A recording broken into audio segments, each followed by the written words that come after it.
What's up everybody, and thank you for joining me for another video. My name is Whack4863, but you can call me Whack.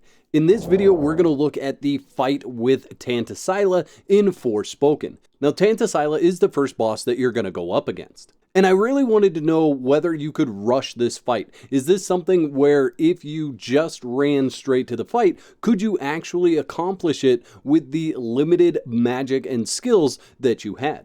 Now, I've done this fight a couple of times. I've done it with a bunch of skills where I really focused on leveling and powering up my skills. And then I went back and I did it again without going through the process of leveling those skills up or focusing on unlocking all the magic even.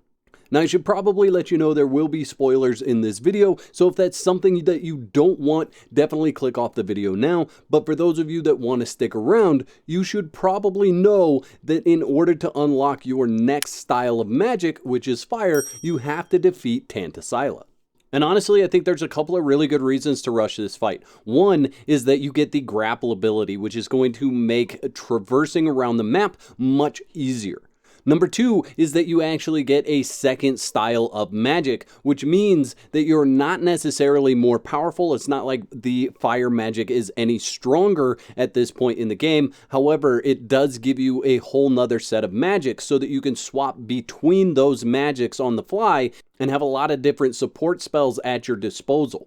And the real key is that all those support spells, whether you are using the purple magic, the earth magic, or you're using the fire magic, when you're not using those support spells, they are rejuvenating. So that timer is being reset. And so you always have some support magic that should be available to you with the multiple types of magic. Now, if you've done any exploring in Tantasyla's territory, you probably already know that there are areas that you cannot reach when you first enter that territory. And it may be evident that you are missing a certain ability to be able to reach those areas, and that really does come down to that grappling hook. Once you have that grappling ability, you will be able to reach many more areas in Tantasyla's territory. And unlike other missions where it teleports you back to the start of the mission, this one does not do that. You will finish this fight and be at Tantasyla's castle still. So you could run all the way to Tantasyla's castle, defeat her, get the new magic, and then work your way back through that level. With that new ability, you'll be able to reach things that you wouldn't be able to if you played through that territory without this ability. So this really is going to save you a bunch of time. It sounds a little bit off rushing to the fight, but you're not going to have to revisit a lot of areas that you would have skipped by playing through it without the grapple ability. One recommendation that I will make is that as you're running through this territory, do look for the mana spawns and try to pick up as many of those as you can on your way down there. If you spend a little bit more time traversing around just getting those, that's not going to be a big deal. You will come back to that area as you're completing the other missions that are in this area, but if you do that, if you get a bunch of that mana, you'll then be able to level up or unlock the new fire magic as soon as you get it. You also don't have to worry about making it to this fight and not being ready. There are 2 forced fights before you get to this that are going to test you to make sure that you're ready to continue. If you can't make it past those fights, you will need to do some leveling prior to moving on. You have to complete those fights before you're able to take on Tantasyla. Now, I should mention that in both of these scenarios, I did do about 45 minutes to an hour of power leveling early on in game, and I've got a video on how I did that. I'll link that in the top right-hand corner of this video.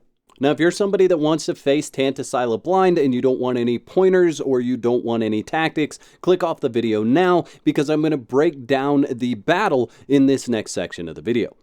So the Tantasyla fight is 3 sections. Each section is triggered once you deplete her health to a certain point. In the first section of this fight, you can expect her to do 3 main attacks. The first attack is going to be throwing large fireballs at you. Now this has a rather long buildup, and you'll be able to see these coming long before she throws them. In the second attack, she throws smaller fireballs. This still has a pretty decent buildup, so you'll know that this is coming. And then her third attack really only happens when you're close to her, but she will start swinging a flaming sword at you, and you could tell that this is going to be her attack style because she won't have that sword in her hand any other time in the battle. Now, once you reduce her health by about 1/3 of the entire bar, you'll get to the second section of this battle. In the second section of this battle, she's going to have the same main 3 attacks. She's going to have the large fireballs, the small fireballs, and she's going to try to hit you with a flaming sword.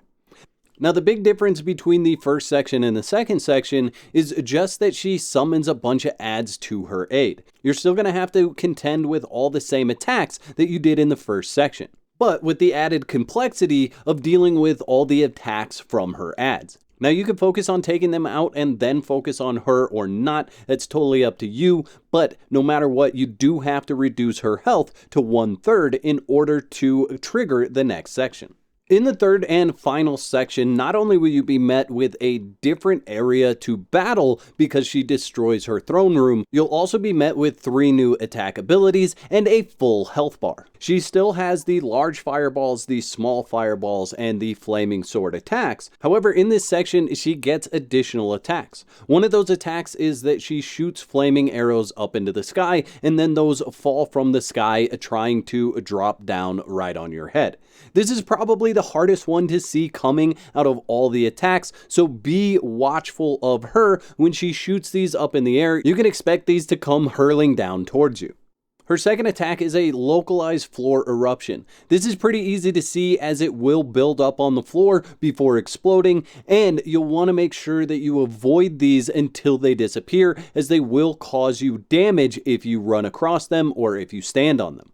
The third and final attack is basically the floor is lava, and this has quite a good build up to it as well. However, there are only certain sections in this area where you can get away from it, so when you see this happening, make a move towards one of those spots quickly so that you're not taking damage by standing on the floor. Now, Tantasyla isn't resistant or immune to any of your attacks, so use your entire repertoire of magic to defeat her. And for those of you that are interested in watching it, I did upload a video of the entire fight, plus cinematics and cutscenes to my channel, and I'll link that in the description of this video should you want to get over and watch it. Now, I want to know in the comment section below, what is your favorite part of Forspoken so far? I'd like to thank all my YouTube members for your continued support. Y'all are absolute legends. If you'd like to become a legend, there's a button that says join on this page. Click that for details. There's 2 videos on the screen. Click one of those to watch next, and I'll meet you over there.